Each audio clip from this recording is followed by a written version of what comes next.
Award-winning TV presents a selection of news reports from independent and state-controlled broadcasters from throughout the Middle East.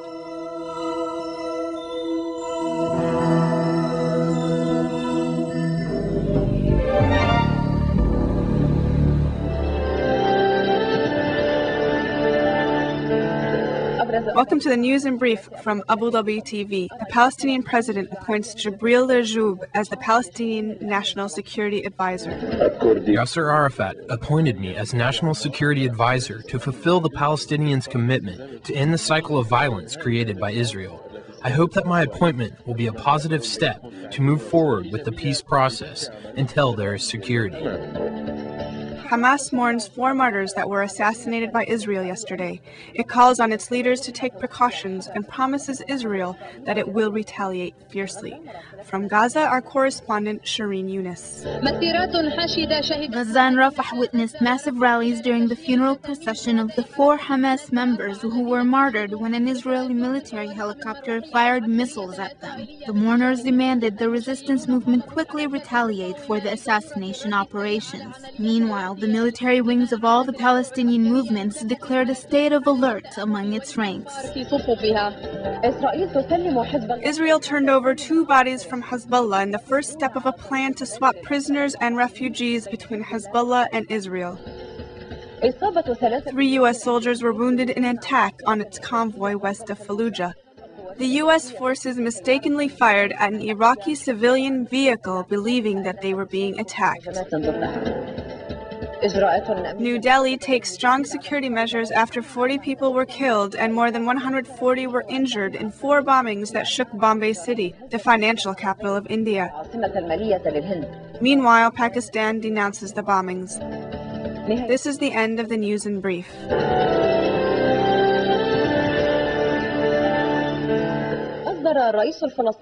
Palestinian President Yasser Arafat appointed Jibril Rajoub as the Palestinian Security Advisor, while promoting him to colonel from lieutenant colonel. The president's decision comes amid conflicts within the Palestinian Authority concerning the appointment of Major General Nasser Youssef as the Minister of Interior Affairs, while asking the Palestinian Prime Minister for the full and complete jurisdiction over all the Palestinian security agencies.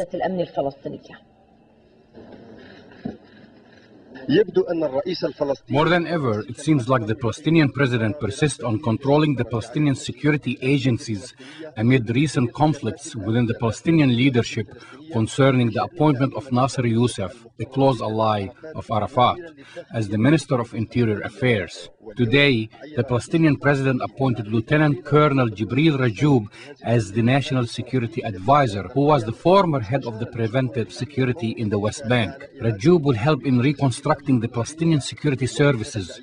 Thus, Rajoub is now back in the picture after months of being away, when Arafat himself discharged him from his position. Yasser Arafat appointed me as National Security Advisor to fulfill the Palestinians' commitment to end the cycle of violence created by Israel. I hope that my appointment will be a positive step to move forward with the peace process until there is security. Rajoub noted that the National Security Council, which is under the direct leadership of Arafat and includes the leaders of all the Palestinian security agencies, will be assigned to reconstructing and administering all the security agencies after reappointing the council's members. Rajoub also said that the council will coordinate between the Palestinian Authority and the international quartet that includes the European Union, the United States, the United Nations, and Russia. Rajoub's appointment comes amid Israeli escalations against political leaders of Hamas. The Palestinian Prime Minister Mahmoud Abbas and his security advisor Mahmoud Dahlan prefer that security measures be the responsibility of the Palestinian government. Until now, Mahmoud Abbas's government has not commented on the appointment of Rajoub to this new position. However, it is almost certain that this step will ignite another conflict of interest between President Arafat and his Prime Minister. The Jordanian government allowed hundreds of Palestinian refugees to enter after spending many months in the Al-Rashid refugee camps, which were erected along the Iraqi border. The Jordanian decision, which was based on humanitarian reasons, only applies to Palestinian men who are married to Jordanian women and their children. However, more than 600 refugees from Somalia, Sudan, Palestine, and Iran are still living in camps along the border, waiting for a solution to their problem.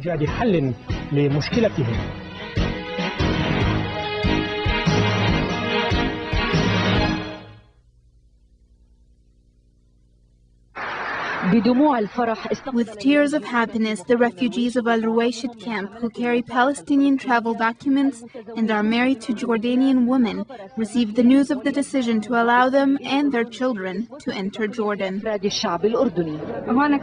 We suffered because we had to live in extreme heat with scorpions. Thank God, the decision of the Jordanian government is very helpful.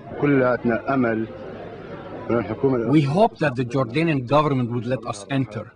The government led by King Abdullah, may God bless him, has a big heart. We are very appreciative to what he did. We thank God. God wants us to live in this land. We did not plan on this. It is the will of God, my dear. The news was announced by the Jordanian Interior Minister to 368 Palestinian refugees. The Jordanian minister emphasized that Jordan has not changed its policy on refugees from Iraq.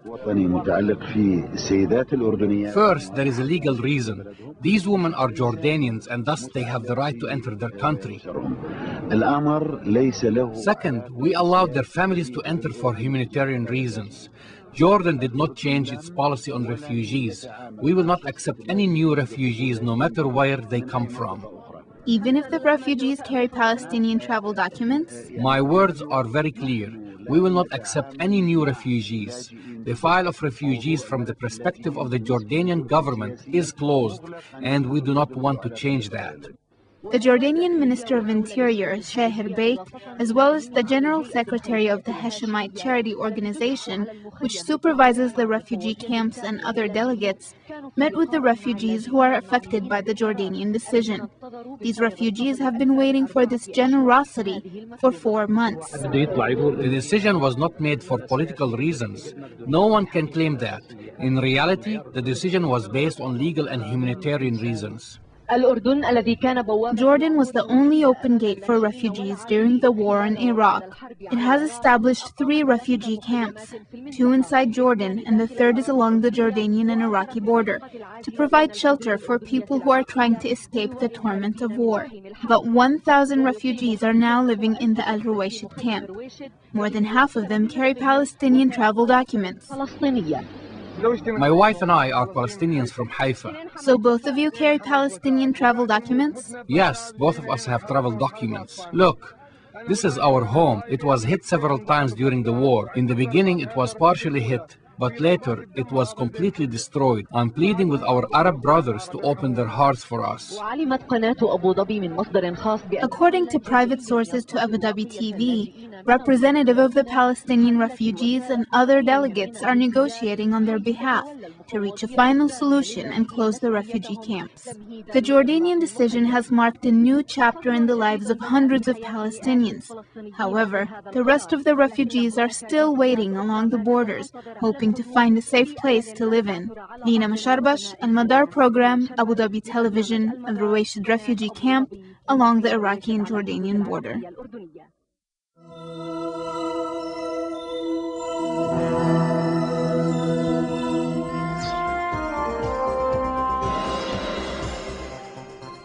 Thousands of angry Palestinians marched in the Gaza funeral of a commander of Hamas's military wing and 3 other activists killed in an Israeli helicopter missile strike yesterday. At least 2 of the dead were members of Hamas's armed Izz ad-Din al-Qassam military wing. Relatives identified one of the dead as 24-year-old Ahmad Shtewi.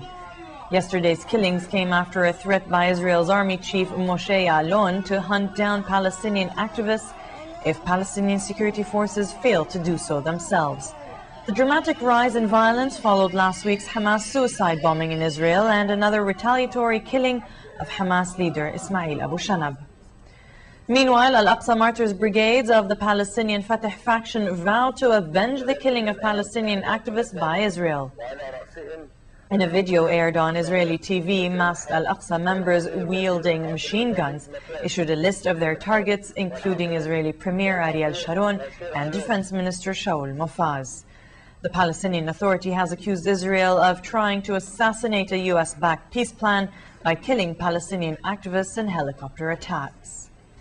In Jerusalem, proceedings continued against an alleged member of a Jewish underground group suspected of killing some 9 Palestinians. Israel has handed over the bodies of 2 Hezbollah fighters to officials of the International Committee of the Red Cross near the Lebanese border. An Israeli security source said Israel would get information on Israeli captives held by Hezbollah group in exchange for the bodies of 2 men who died in 1998 and 1999. The ICRC said it would take custody of the bodies and turn them over to family members. Analysts called the move a confidence-building measure that could lead to a prisoner exchange. Just a month ago, Hezbollah threatened to kidnap more Israeli soldiers unless there was progress on stalled swap talks. Hezbollah has long campaigned for the release of about 15 Lebanese prisoners from Israeli jails. And over to international news, car bombs have killed at least 46 people and wounded about 140 in the heart of India's financial capital, Bombay. It was not immediately clear who was responsible for the coordinated attack, which involved 2 cars bombed that ripped through a market and a tourist attraction. But Indian Deputy Prime Minister said similar attacks in the past had been carried out by the outlawed Students' Islamic Movement of India, acting alongside the Pakistan-based Kashmiri militant group Lashkar-e-Taiba. We get more details in this Reuters report. On a busy Monday in the heart of India's financial capital, Bombay, 2 bombs exploded, killing at least 40 people. More than 120 people were wounded, many who were dragged out of the rubble and taken to hospital. A government minister says 4 blasts were actually heard around the city, but only 2 were confirmed as bombs. The commissioner of police says both bombs were hidden in taxis. One exploded near the historic Gateway of India, a crowded monument in a tourist area of the city, while the other went off in a congested market near a Hindu temple. There was smoke all over. We could see body parts everywhere. As soon as the blast occurred, the whole building was shaking and there was smoke all over the place. Bombay has been hit by a series of bombs in recent months. 3 died in a bus bombing in December, 12 were killed by a bomb on a rush-hour train in March, and in July 2 more people were killed. It's not clear who was responsible for this bombing, but previous attacks have been blamed on Pakistan-based Muslim militants. But India's neighbor has condemned the attacks. The 2 nuclear rivals came close to war last year, with 1 million soldiers lined up along their border of the disputed region of Kashmir. Although relations between the 2 countries have recently thawed, this latest attack is likely to increase tensions. Prime Minister Ali Abu Raghib reiterated Jordan's support for the Iraqi people, stressing the need to keep contacts between the 2 countries to help the Iraqi people overcome their difficult circumstances. The Prime Minister made the remarks during a meeting with head of the Iraqi Governing Council, Brahim al-Jafari, and some council members who arrived in the country as part of an Arab tour. He said the formation of the Iraqi Transitional Council was a step forward towards establishing an elected Iraqi government. He urged the council to take over a more effective role in administering the Iraqi affairs in order to gain local support and encourage Arab countries to deal with it during the transitional stage. Jafari said regaining security and stability, drafting a new constitution, and reactivating the Iraqi institutions topped the council's agenda. Foreign Minister Marwan al-Mashir told reporters after the meeting that His Majesty the King's will to deal with all the political spectra in Iraq and the Governing Council was conveyed during the meeting. He said the Jordanian side also pledged support for the Iraqi people under the current situation until they establish their permanent government. In reply to a question on recognizing the council, Mashir said Jordan, like the UN Security Council, views the Iraqi body, which represents all Iraqi factions, as a positive step towards a permanent Iraqi government. Therefore, Mashir added, it was imperative to deal with the council at the present stage. He expressed support for the Iraqi Council's call to be permitted to attend the forthcoming Arab League meetings.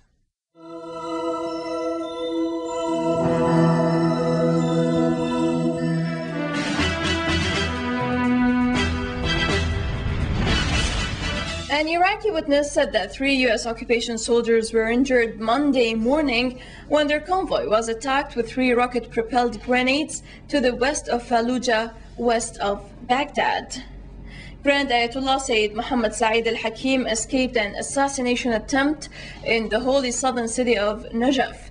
The attack killed 3 people and injured 10 others on Sunday. 3 people were killed Sunday in a bomb attack aimed at one of the most important Shiite Muslim clerics in Iraq, Grand Ayatollah Sayyid Mohammed Saeed al-Hakim, in the holy city of Najaf. One bodyguard was killed on the spot, while the other 2 victims died after being taken to hospital. At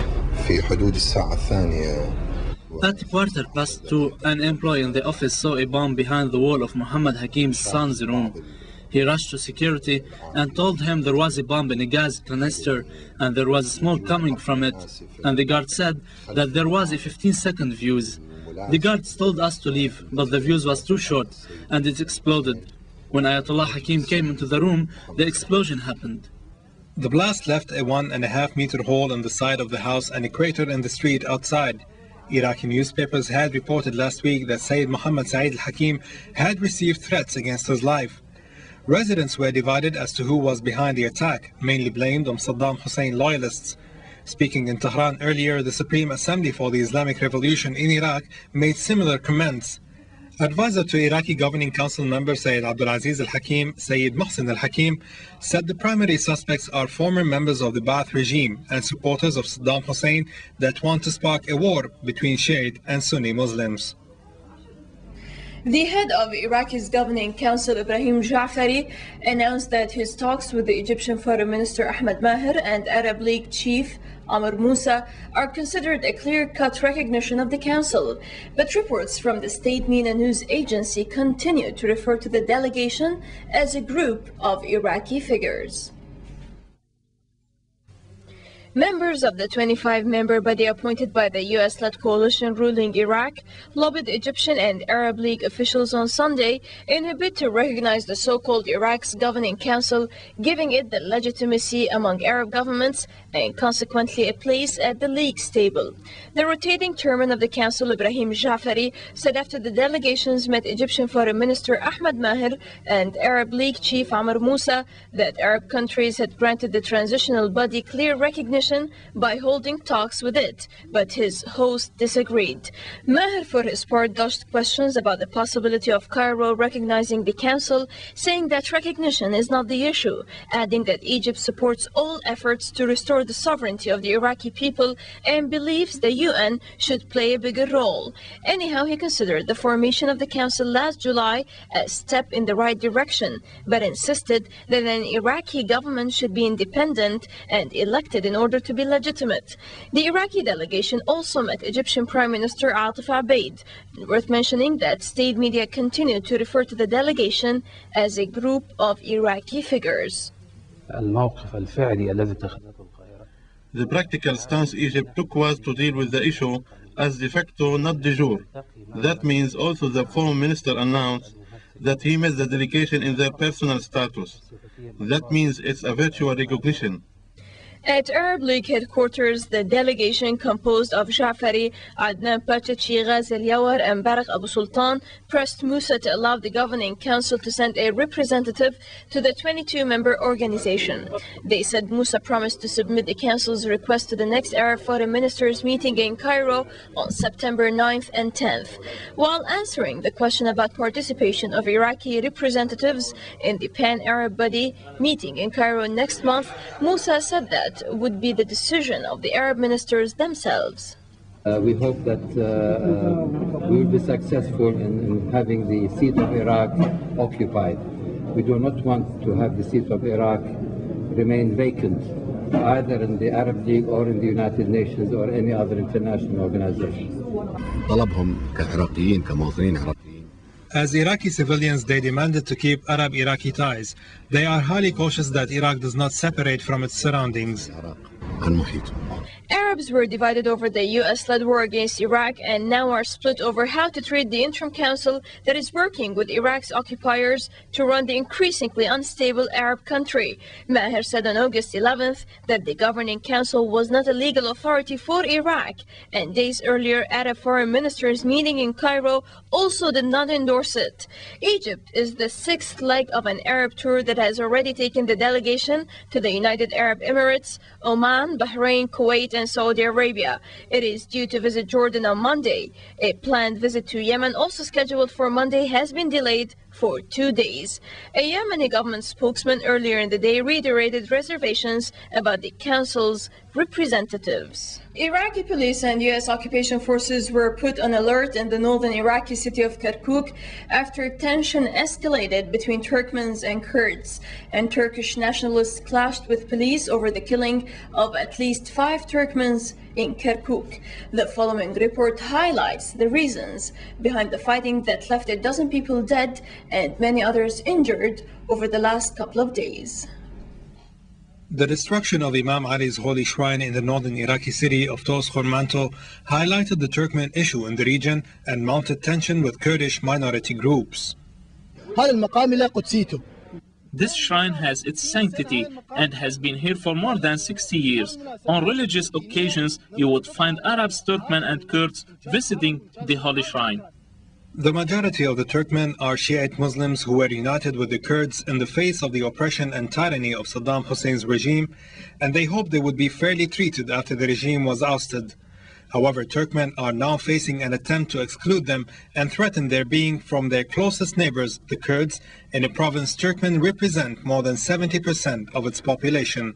We want our brethren Kurds to intervene so as to put an end to this sedition and help ease tension. For our part, we start easing tension, so the Kurds should deal with the issue properly and not let the terrorists do whatever they want. Attempts to ease the tension are ongoing. However, Turkmen are concerned about a suspicious American role after U.S. occupation forces conducted house-to-house searches that only involved Turkmen houses and parties' headquarters. American forces stormed into the headquarters of Turkmen parties and confiscated their weapons, while Kurds are still armed. What does that mean? I need an answer. The Americans are taking the weapons of Arabs and Turkmen, and they leave Kurds with their weapons. What does that mean? The head of the Turkmen Front in Iraq, Dr. Saadettin Arkij, accused Kurdish police of being behind the violence that left at least 12 dead and added a growing mood of lawlessness under the eyes of the U.S. occupier.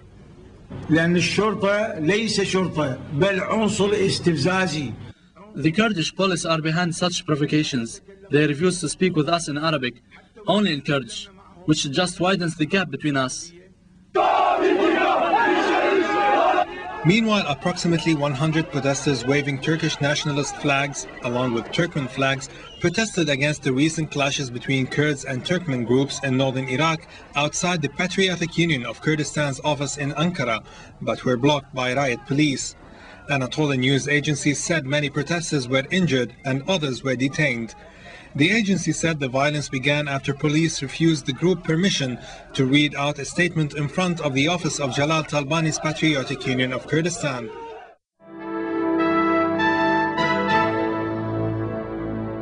الانفجار الذي استهدف مقر الأمم المتحدة في بغداد جعل واشنطن After the UN explosion in Baghdad, the U.S. is now asking the UN for help in an attempt to ease the burden on its soldiers, who are being targeted every day by the Iraqi resistance, and to involve the other countries in the Iraqi swamp so their soldiers will die instead of the American soldiers.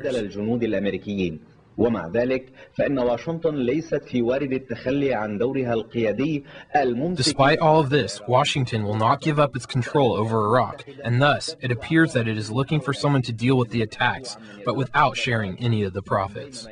هو بالثمار كلها. As the U.S. presidential elections loom on the horizon, the Bush administration is going through a very difficult situation that may make it difficult for him to stay in the White House. The many setbacks to the American roadmap for peace between the Palestinians and Israelis, especially the Israeli assassination of Ismail Abu Shanab, are not the only source of embarrassment to the Bush administration. The situation in Iraq, which is just as complicated as the Palestinian-Israeli conflict, is increasingly causing a lot of embarrassment, especially after the explosion at the UN headquarters in Baghdad, killing its top envoy in Iraq, Sergio Vieira de Mello. The Bush administration faces two serious threats in respect to two important issues that Bush is relying on to stay in the White House. Once again, Washington finds it necessary to ask the UN for help, but it still does not want to obey its rules. While the world is saddened at the loss of de Mello, the U.S. is pleading with the UN to convince other countries to supply more money, troops, and police to ease the burden on the American soldiers. However, the U.S. does not want to give up its control over Iraq. The U.S. Secretary of State Colin Powell reflected this position in his meeting with the UN Secretary General Kofi Annan. The two talked about their intention to introduce a new resolution to encourage member countries to do more to bring stability back to Iraq and participate in its reconstruction.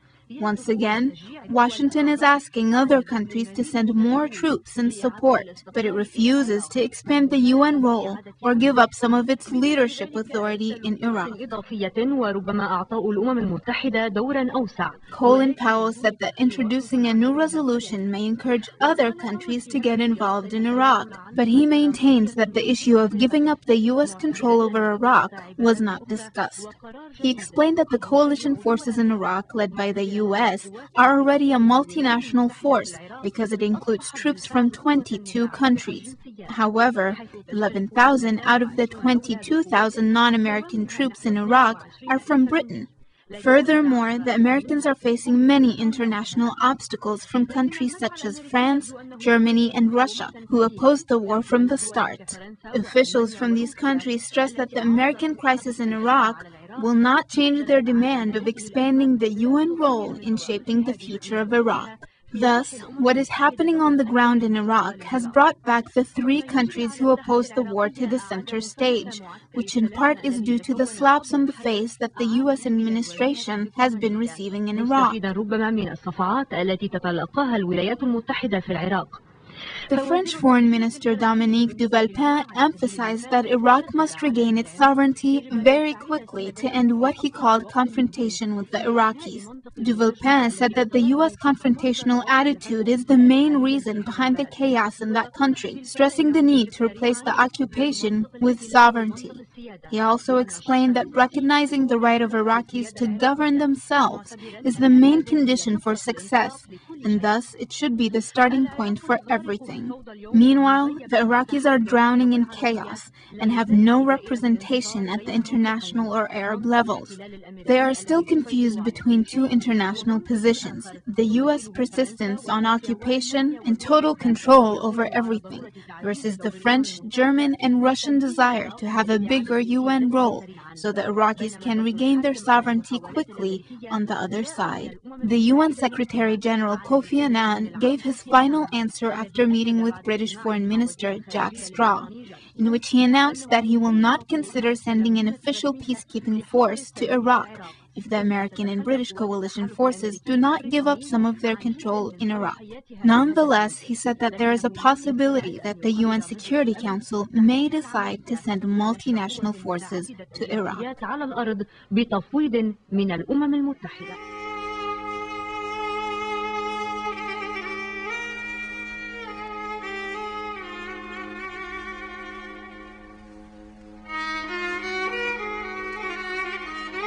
Mosaic is made possible by a grant from the John S. and James L. Knight Foundation, which promotes journalism excellence worldwide and invests in the vitality of 26 U.S. communities, and the William and Flora Hewlett Foundation,